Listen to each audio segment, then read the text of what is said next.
안녕하세요 여러분, 세상돌아보기입니다. 예, 오늘은 23년 11월 1일입니다. 수요일이고, 자 오늘은 미 시카고대의 미어 샤이머 교수의 의견을 좀 소개해 드리려고 해요.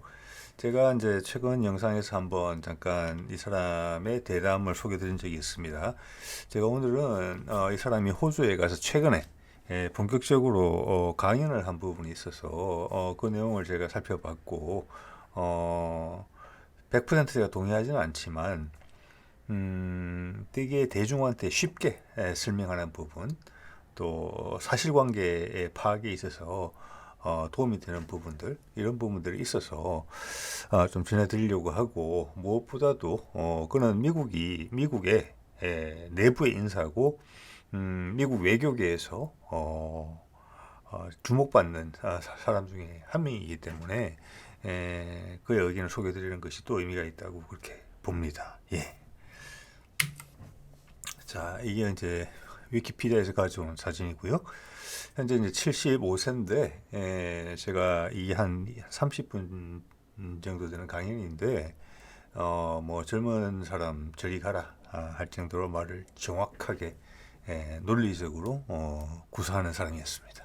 예. 자, 이게 보면은 뭐 정치 외교학 분야의 석학으로 이제 평가받고 있고 시카고대 교수고 거기도 뭐 여러 가지 파가 있죠. 파 학설이 있는데 여러분들 이제 그 뭐 무슨 판이 뭐 분류를 한다는 것은 그게 좀 이제 지나쳐 가지고 가지치가 너무 많이 되면은 그 족보를 파악하는데 우리 시간이 걸릴 정도로 이런 경우가 있어요. 뭐 우리 인상파, 뭐 추상파 우리 어릴 때 미술 시간에 배웠던 그런 부분들하고 마찬가지예요. 그게 뭐 중요합니까? 시대에 따라서 조금씩 바뀌는 거고 기본적으로 인간의 창의성, 예술이나 과학도 마찬가지죠. 예. 그런 것들이 우리 인간의 본질에서부터 출발한 거잖아요. 호기심, 아니면 자기가 표현하고 싶은 거, 느끼는 거. 그걸 하다 보니까 분류하는 입장에서 그게 가지치가 된 거지. 거꾸로 가지가 있은 다음에 몸통이 생기는 건 아니잖아요. 그래서 그런 거는, 사실은 어떻게 보면은, 내가 뭐 공부를 많이 했다라는 가방끈 자랑으로 보일 수 있을 정도예요. 그래서 그런 거는, 쉽게 무시될 수 있는 내용이라고 보고 누가 나한테 설명을 명쾌하게 해주느냐 일반적인 상식과 지능을 가진 보통 사람한테 그걸 못하면 그런 배운 게 없다 뭐 이런 입장을 저는 뭐 누차 말씀드리는 바가 있습니다. 예. 핵심을 알면 되는 것이고 인간의 일이라는 것이 다 고기가 고기죠. 예. 자 볼게요. 미어 샤이머입니다. 이름이 좀 어렵네요. 예, 말씀을 드렸고 호주에 가서 강연을 했는데 호주에서 초빙을 한 이 기관의 이름은 CIS예요. Center for Independent Studies, 독립적인 연구를 하는 센터다. 그게 있는데 위키피디아의 설명을 보면 뭐라고 되어 있는 거 하니 Right Wing Think Tank라고 되어 있어요. 약간 우파적인 성향을 가진 이제 띵크탱크다.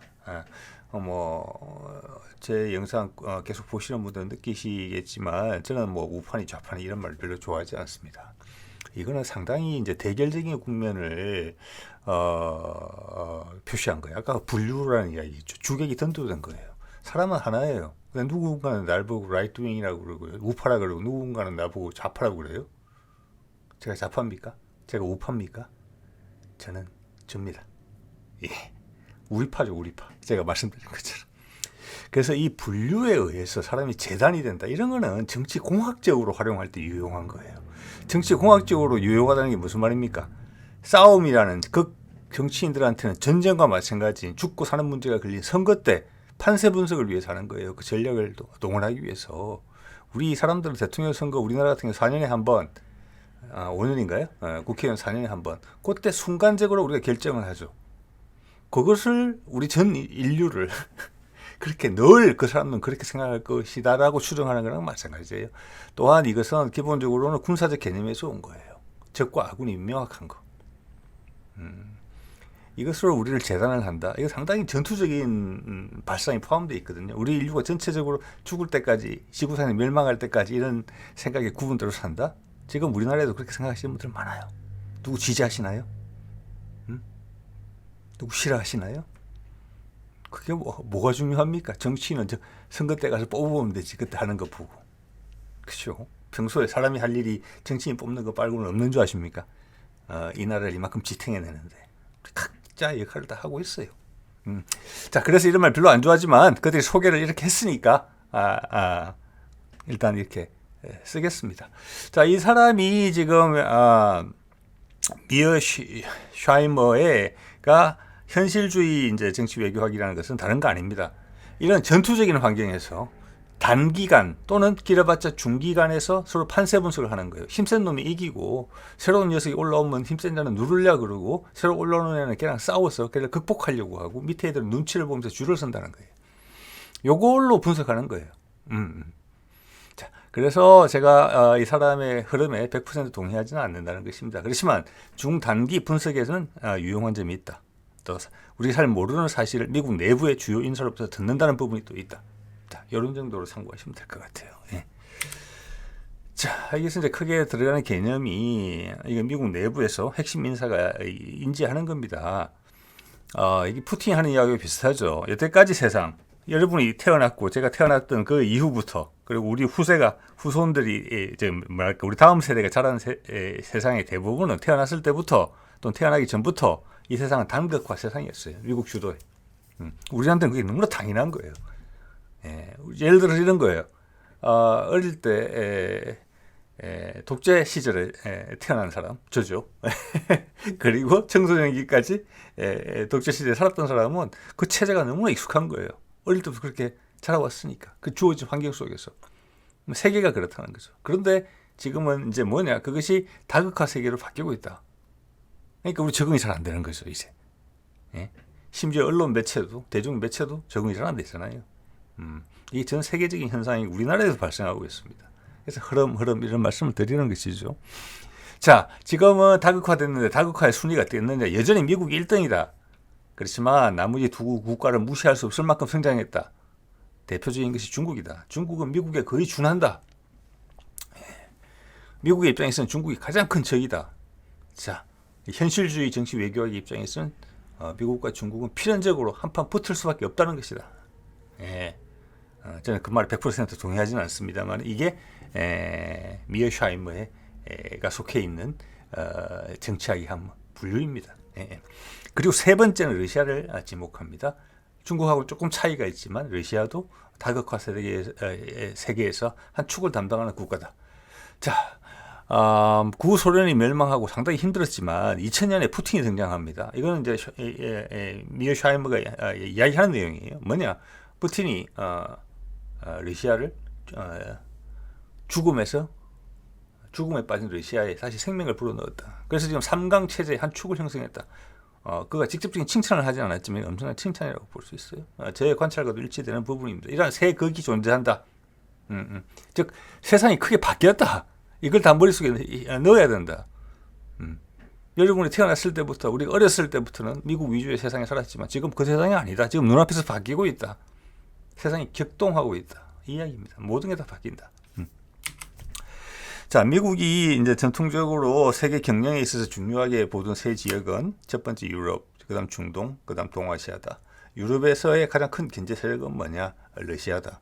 그렇지만 러시아는 사실은 유럽이 되고 싶어하고 유럽하고 같이 이거 상당히 되게 복잡한 이야기가 있습니다. 그렇지만 그의 입장에서 그가 대중 연설을 하는 데 있어서 짧게 20-30분 내에 쉽게 설명하는 데 있어서는 그 아주 특출나게 잘했다고 봅니다. 러시아가 쉽게 말해서 유럽을 정복할 수 있겠느냐? 비록 나토라는 체계가 있지만, 즉 나토라는 체계는 미국의 영향력을 행사하기 위한 도구다. 이런 게 되게 깔려 있어요. 그리고 구소련을 대항하기 위해서 만든 조직이고 구소련이 붕괴됐으면 없어져야 되는 조직이잖아요. 그런데도 미국이 계속 행사를 하는 도구로 필요한 겁니다. 러시아는 적을 만들어서. 그렇지만 러시아가 전통적으로 유럽에 가장 큰 신경을 썼지만 러시아가 거기에서 헤게모니를 쥐는 그런 나라가 될 수는 없다. 두 번째, 중동은 왜 관심이 있느냐?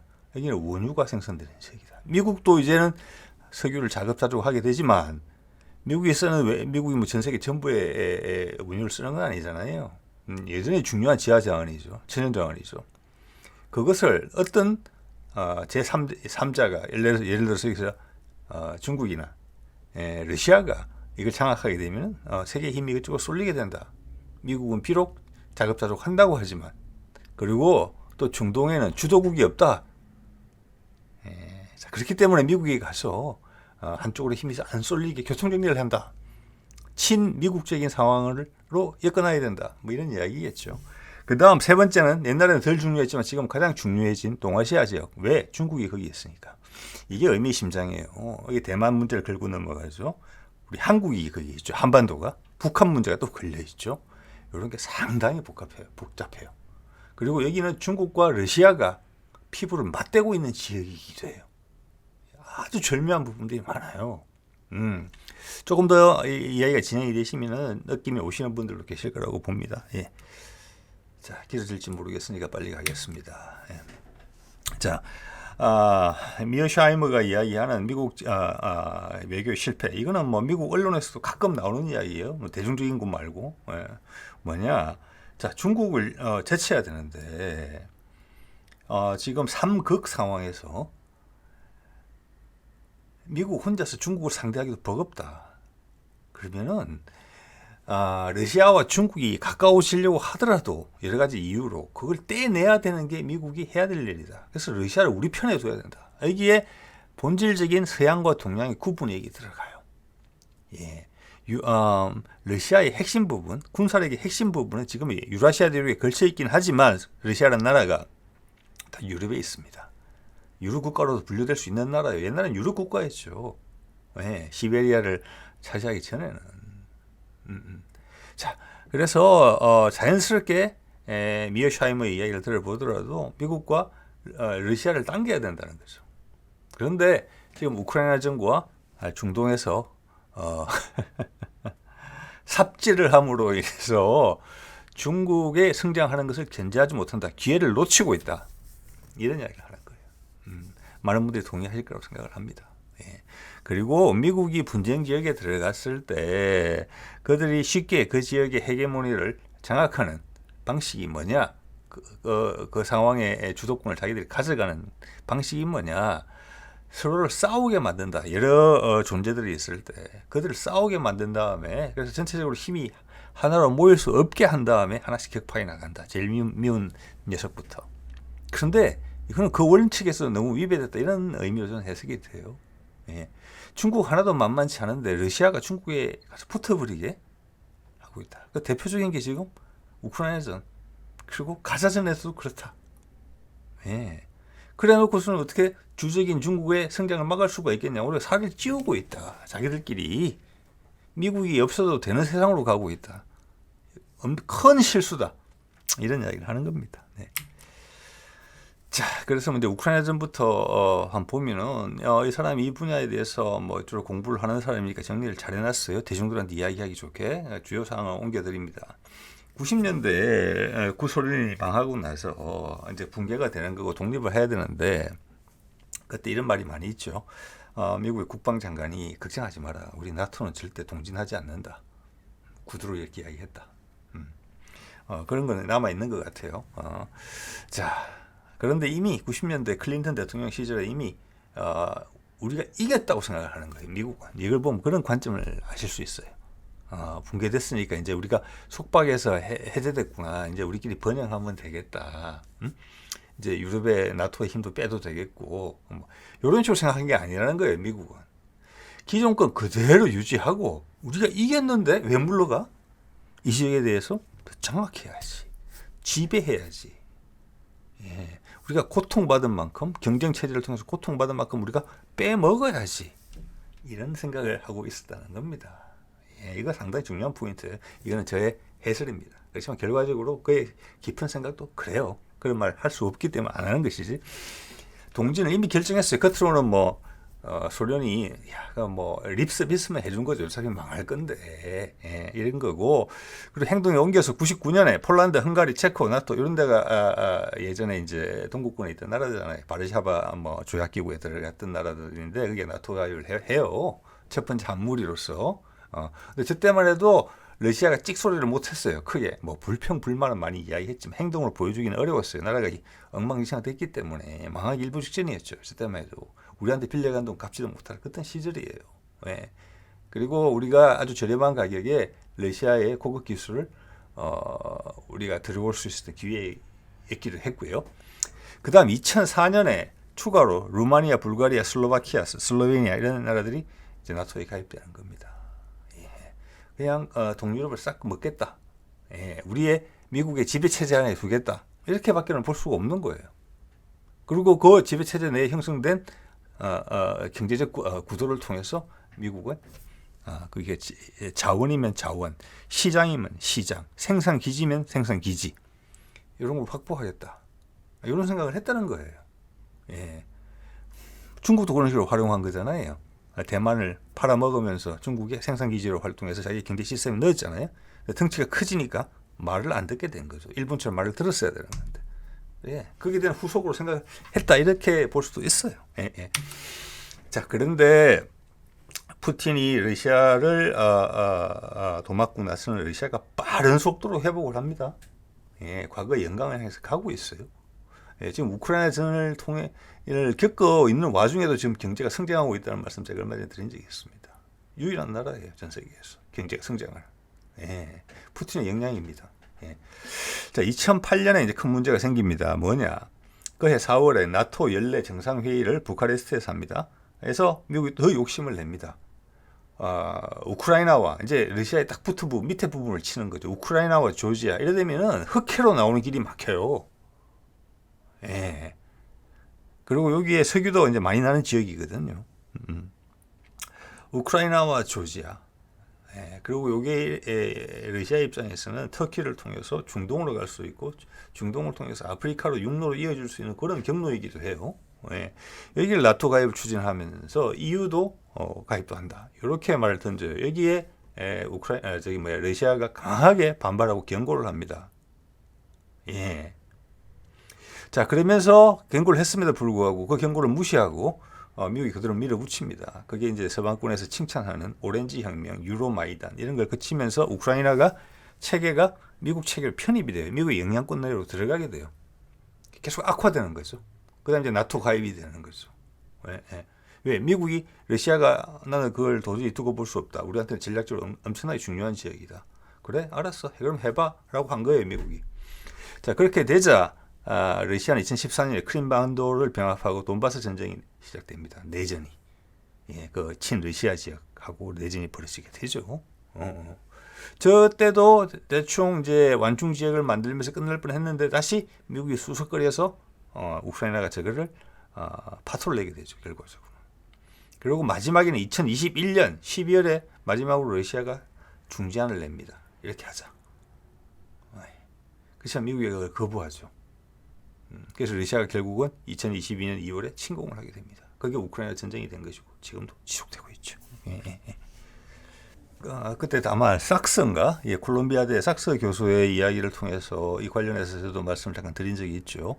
침공 이후에도 3월인가 4월에도 터키하고 이스라엘이 중재를 해서 미국과 러시아가 다시 타협할 수 있는 그런 길이 열렸더랬어요. 근데 그것을 다시 미국이 거부하죠.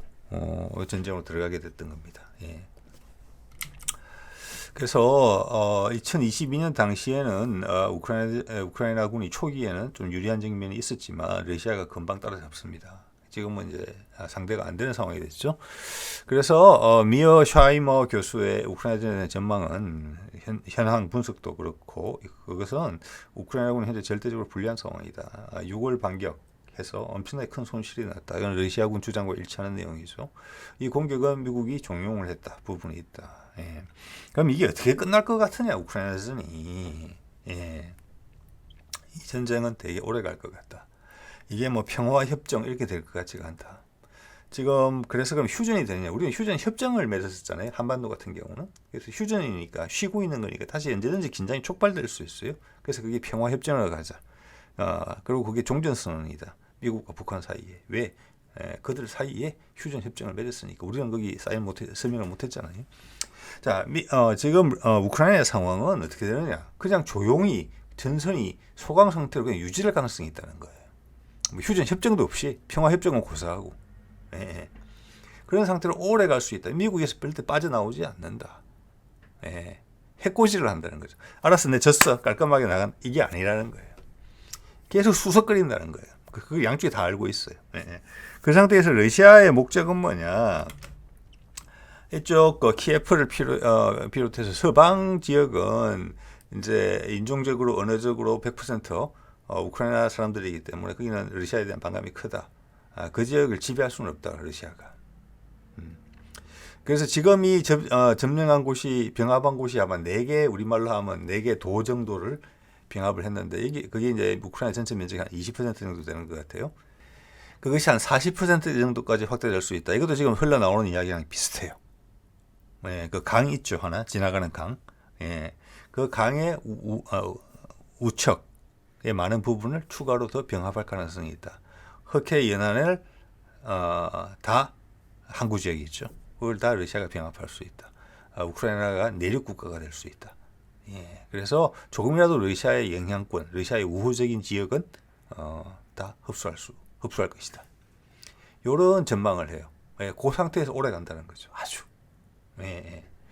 자, 그런 게 이제 일단 예상이고, 그러니까 전체 우크라이나 영토의 한 40% 정도를 러시아가 점유할 것으로 본다라는 게 이 사람의 예상입니다. 절대 나토 가입이 허락되지는 않겠죠. 그리고 조금이라도 힘이 모이는 것을 우크라이나에서 용납을 하지 않겠죠. 정치적으로도 개입하고 경제적으로도 개입하고 이렇게 되겠죠. 그러면 우크라이나는 엉망진창 된다는 뜻입니다. 그건 다른 여러 전문가들도 예상하는 바예요. 네. 자, 그다음 이스라엘 전쟁으로 이제 왔는데 여기 재미있는 데이터가 있어요. 자, 지금 가자 지구에 210만, 220만 정도의 팔레스타인이 있다는 말씀은 제가 드렸었고 많은 분들이 아실 겁니다. 또 이제 팔레스타인이 많이 있는 데가 웨스트뱅크예요. 그리고 이스라엘의 영토 내에도 팔레스타인들이 많이 살아요. 네. 자, 그래서 이스라엘 인구 전체가 1000만이지만 그 지역을 다 뭉뚱그려 보면 이 지역에 약 한 1500만 가량의 사람이 살고 있는데 인구비가 거의 반반이에요. 네. 그런데 팔레스타인에 대한 대접은 이스라엘이 힘을 가지고 있기 때문에 팔레스타인의 대접은 당연히 1대1의 대접을 못 받고 있죠. 그게 어떻게 보면 근본적인 문제예요. 예. 그 중에 강성인 220만은 포로 상태인 상태로 감옥에 좀 갇혀 있는 이제 상황이죠. 근데 이 인구비도 재밌는 게 이스라엘의 출산율보다 팔레스타인의 출산율이 훨씬 높대요. 그래서 이 상태로 몇십 년 가게 되면은 이 인구비가 희한하게 된다는 거예요. 팔레스타인이 훨씬 많은 거예요. 상층부에 이스라엘이 지금 같은 방식으로 전체를 통치하는 거예요. 그럼 어떻게 되느냐? 옛날에 남아프리카 공화국이랑 되게 비슷해져요. 백인이 소수지만 전체를 지배했죠. 결국 무너졌죠. 그들이 인종차별 정책을 활용했던 게 아파르테이트고 이스라엘이 그런 정책과 똑같은 것을 지금 하고 있다. 라고 국제인권단체에서 이야기를 하고 있죠. 그래서 이 이제 미어 샤이머 교수의 말입니다. 가자 지구는 220만의 사람이 있는데 전 세계에서 가장 큰 뚜껑 없는 감옥이다. 또 미어 샤이머는 미국과 이스라엘은 등이 붙은 채로 태어난 쌍둥이와 같은 것이다. 지우지를 안 할 수가 없는 부분이다. 일단 문제가 생기면 이걸 현재 상황을 그렇게 해석을 해요. 등이 붙어서 태어난 쌍둥이라는 표현이 상당히 눈에 띄죠. 그래서 이거는 어떤 걸 암시하느냐면은 미국이 외교적으로 실패했다는 이야기를 하는 거예요. 이런 일이 발생하기 전에 외교적으로 조절을 했었어야 되는데 이 상황을 전혀 예측하지 못했다. 무관심했다. 중동 지역에 대해서도 무관심했다. 즉 우크라이나에 팔려서 이쪽에서는 무관심했다. 이런 이야기밖에 안 돼요. 해석을 굳이 해보자면. 근데 일단 전쟁이 발생하고 이러면 미국 내 여러 문제도 있고 바이든의 내년 대선 문제도 있고 하니까 이스라엘을 지지 않을 수가 없는 거예요. 그게 등이 붙은 쌍둥이라는 뜻이에요. 자, 카터 대통령 이래로 두 국가 상황, two state solution, 즉 팔레스타인 독립 국가를 계속 추진해왔고 이스라엘 압박했지만 이스라엘은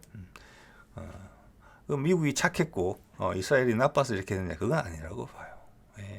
이스라엘은 많은 경우에 있어서 미국의 중동에 있어서의 도구였어요. 멍멍이이기도 했고. 그래서 원칙은 알았지만 이것이 해결될 정도로까지 미국이 박의 정신을 가지고 순수한 마음으로 접근하지 않았기 때문에 이스라엘이 활용한 것이죠. 그거를 그렇게 봐야 되겠죠. 자. 얼마 전에 개전 초기에 하마스 또는 팔레스타인을 이스라엘 국방장관이 휴먼 애니멀이다 이렇게 표현한 적이 있어요. 공개석상에서 방송이 다 됐죠. 저도 봤으니까.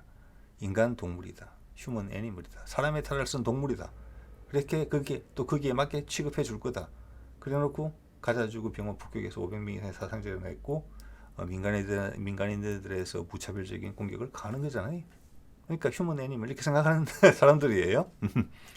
자, 여기 보면은 세계의 대표적인 전 세계에 아마 인권 단체들이 있는 것 같아요. 이름이 들어본 것도 있고 안 들어본 것도 있습니다. 이름 들어본 거는 휴먼 라이트 워치, 암네스티 인터내셔널 이런 데가 있고 세 번째 게 베트셀럼이라는 건데 이 세 군데 기관에서 다 보고서를 기반으로 즉 증거를 가지고 이스라엘은 아파르테이트 인종차별을 시행하는 국가로 지정을 했다. 이 세 기관 모두 다. 이런 비난을 받지만 최근에 이스라엘 정부의 성향이 최근에 뭐 내분 상황도 심했지만 우경화로 치닫고 있다. 그래서 나라가 쪼개질 것 같고 내분이 날 것 같으니까 지금 미어샤임은 그런 이야기는 하진 않지만 정황상으로 봤을 때 네타냐후가 그 위기 돌파용으로 지금 활용한 측면이 있잖아요. 이집트가 하마스의 공격을 미리 경고를 했음에도 전혀 대응을 안 했죠. 그래서 이집트의 정보기관의 수장이 네타냐후한테 개인적인 전화까지 했지만 대응을 안 했잖아요. 자, 그런 측면이 있는 거죠. 그래서 여기서 물러서기 어려울 거다. 그건 뭐 저도 그런 얘기를 드렸고 많은 사람들도 그렇게 생각하는 문제예요. 저 이것도 미국이 발을 안 담글 수가 없어서 갔는데 군사적으로 조금씩 엮이기 시작하면 발을 푹 담그기도 그렇고 뺄 수도 없고 엄청나게 희한하게 간다. 이것도 그럼 우크라이나 전하고 또 비슷하게 된다. 이스라엘을 버릴 수도 없고 그렇다고 이스라엘을 도와서 아랍을 다 정벌하기에는 힘에 붙이고 전 세계적인 명분도 없고 그 사이에 중국과 러시아는 더 가까워지면서 세계적인 여론을 주도해가고 경제적으로도 미국은 어려워지고 그러면 우크라이나전과 똑같은 상황이 된다. 거기에 발이 푹 잠기는 거다. 꼼짝도 못하고 정작 중요한 할 일 힘을 모아서 전 세계 힘을 모아서 러시아까지 떼어내가지고 중국을 공격해야 되는 마당인데 그걸 못하고 있다. 이 이야기를 지금 하고 있는 겁니다. 그리고 저기 베트셀럼이라고 저는 생소한 이 기관도 세계적으로 저명한 인권단체인 것으로 알려져 있습니다. 따로 찾아보지는 않았는데 이게 이스라엘 단체더라고요. 자, 그래서 지금 전세적으로 반이스라엘 여론이 확산된다는 거 여러분들 느끼실 겁니다. 그래도 얼마 전에 뭐 시청 앞 시위에서 미국 국기와 이스라엘 국기를 같이 든 무슨 기독교 단체들의 그런 시위가 있었다고 하는데 조금 뻘쭘해지겠죠. 얼마 전에 어떤 분이 저한테 그런 말씀 하셨어요. 지난번에 뭐 해병대 박정훈 대령 이제 그 건이 있고 나서 좀 전에 말씀드린 이스라엘기하고 미국기를 드는 그 시위에 참여하던 해병대 전우회가 싹 사라졌다 그래요. 그런 말 들었는데 이것도 반이스라엘 여론이 계속 확산되고 국내에도 그게 가시화되기 시작하면은 이스라엘 국기가 또 슬그머니 빠지겠죠. 어쨌거나 이런 상황에서 미국이는 삽질을 하고 있는 와중에 뭐 미어샤이머가 삽질이라는 표현을 알았으면 그 표현을 썼을 겁니다. 그보다 더한 표현도 썼으니까 러시아, 중국이 이 상황을 잘 활용한다. 미국이 여론전에서 밀리고 있다. 전 세계 미디어를 다 잡고 있는데도 밀린다. 이거 엄청난 거잖아요. 이때가 기회다 하고 러시아와 중국은 나는 미국과는 달라. 우리가 주도 국가가 되는 세상은 달라. 그리고 이게 여러분 보세요. 이게 다극화 세상이야. 이게 훨씬 기회가 많지 않아? 우리는 오픈돼 있어. 우리한테 오세요. 미국 밑에서 고민하지 말고. 그런 것을 증거하는 사례로서 삼고 있는 거예요. 그러니까 우크라이나전에 있어서 내막과 실상 그 정황이 맥락이 전 세계가 같이 더불어 이해하게 되는 거예요. 엎친 데 덮치는 거죠. 자, 이런 거고 그러므로 인해서 주 경쟁 대상인 중국에 집중을 못하고 있다. 그리고 미국이 늘상 이야기하는 뭐 나토도 이야기하죠. 규칙 기반 국제 질서, 영어로 이야기하면 룰스 베이스 오더죠. 이것을 러시아하고 중국이 안 지킨다는 거잖아요. 경우가 없다. 즉 무법자들이다. 즉 이것은 우리 나토와 미국이 선의 입장에 서 있고 이 세상을 착하게 유지하기 위해서 만들어 놓은 규칙들이 있는데 우리는 그 규칙을 지키는 민주주의 국가들의 연합체인데 거기에 무도한 세력들이 도둑놈처럼 강도범처럼 밀고 들어오는 거다. 이런 논리를 이제 설정하는 것이 이 규칙 기반 국제 질서예요. 근데 이제 이걸 다 알고 봤더니 우크라이나전, 이스라엘 가자 전쟁을 보면서 보니까 미국 자기가 지금 규칙을 전혀 안 지키고 있구나. 네. 저거는 규칙 기반 국제 질서란 말은 미어샤이머가 이야기합니다. 바로 미국의 이해에 부합하는 규칙이죠. 즉 이해가 우선이에요. 규칙이 우선이면 내 이해에 맞지 않더라도 양보하고 수긍해야 되죠. 그렇지만 이해관계가 우선이에요. 즉 이해관계에 따라서 규칙이 자꾸 바뀌는 거죠. 설득력이 엄청나게 떨어지는 거죠. 미어샤이머는 그걸 명확하게 콕 집어서 이야기하지 않았지만 미국 지도력이 땅바닥으로 떨어지고 있는 거예요. 그 반대급부로 중국과 러시아의 명성은 올라가고 있고 그들이 서로 100% 서로한테 땡기지는 않지만 공조체제가 형성되게 미국의 이해관계가 정말 멀어지고 있는 것이죠. 여기에 러시아를 궁극적으로 이걸 하기 위해서는 이번에 확실히 됐지만은 우크라이나전에서 패배했고 이스라엘전도 이기기 어렵다. 덤탱이만 쓰게 된다. 미국은 명성만 손상이 되고 그러면 궁극적으로 본격적으로 중국의 칼을 들이밀기 위해서는 그렇지 않고서는 미국이 무너질 수밖에 없으니까 미국은 2위 자리로 가면 바로 무너질 수밖에 없는 국가죠. 2위 자리로 가는 게 아니고 5위, 6위, 10위 이렇게까지 미끄러질 수 있는 나라예요. 본인의 패권 체제가 무너지게 되면 이번 두 전쟁의 진행 상황을 보더라도 미국이 중국한테 집중하기 위해서는 그 집중을 지금 못하는 상황이고 본인 스스로의 패착으로 잘못된 선택으로 중국에 집중하기 위해서는 러시아를 반드시 중국의 품에서 떼어내야 된다. 근데 제가 여기서 무서운 것은 어떻게 할 거냐 그러면 푸틴이 그 수를 이미 쓰는 것 같아요. 미국한테 나갈 수 있는 통로를 방향을 보여줘요. 물길을 터놨어요. 물이 쭉 흘러오면 그리 따라 흐를 수 있게. 저는 거기에서 그 말씀을 드리고 싶어요. 북미 종전선언 이야기를. 동북아는 러시아하고 중국이 피부를 맞대는 곳이고 한반도라는 곳은 향후 지정학적으로 엄청나게 중요한 곳이에요. 그게 러시아의 동북아가 개발될 수 있는 연해주가 개발될 수 있는 기회가 되거든요. 그래서 전 세계 경제에 펌프질이 될 수 있는 거예요. 지금 미국은 우크라이나 전까지만 하더라도 절대 그렇게는 못해. 그렇지만 지금은 그 연타를 맞고 났으니까 이스라엘 전까지 포함해서 물론 진행 중입니다만은 그런 것들이 매력적으로 보일 수가 있어요. 그리고 말씀드렸죠. 러시아가 지금 전쟁 중에도 돈을 벌고 있다고. 그래서 푸틴의 중국 방문, 죄송합니다. 북한 방문 이제 곧 오겠죠. 그리고 김정은을 연해주에다 불러다 놓고 엄청나게 환대를 했습니다. 제가 지난 2, 3년간 쭉 이 상황들을 보고 있는데 푸틴이 그렇게 다른 나라의 지도자를 환대하는 경우는 보기 어려웠다고 생각합니다. 극진히 대우했어요. 즉 그들의 경제적 여유도 있고 북한만 먼저 개발시키는 거예요. 그리고 북한의 핵무기 단단하게 해서 미국이 오판하지 않게 해놓은 다음에 인프라에 투자를 좀 할 것으로 보여요. 이번에 북한을 방문하게 되면. 그래서 미국한테 손을 한 번 더 펼친다. 이거야. 여기서 손 잡으면 나는 이쪽으로 당신들 루트로 비즈니스 할게. 중국이 아니고. 한 번 더 카드를 준 거예요. 이렇게. 저는 그렇게 이해를 하고요. 그 와중에 가장 어려워지는 사람은 남쪽의 대통령이겠죠. 예. 자, 재밌는 이야기를 하나 해보면 이게 이제 마지막에 강의를 마치고 떠나면서 땡큐 하는 과정인데 이 영어로 뭐라고 되는지 한번 보세요.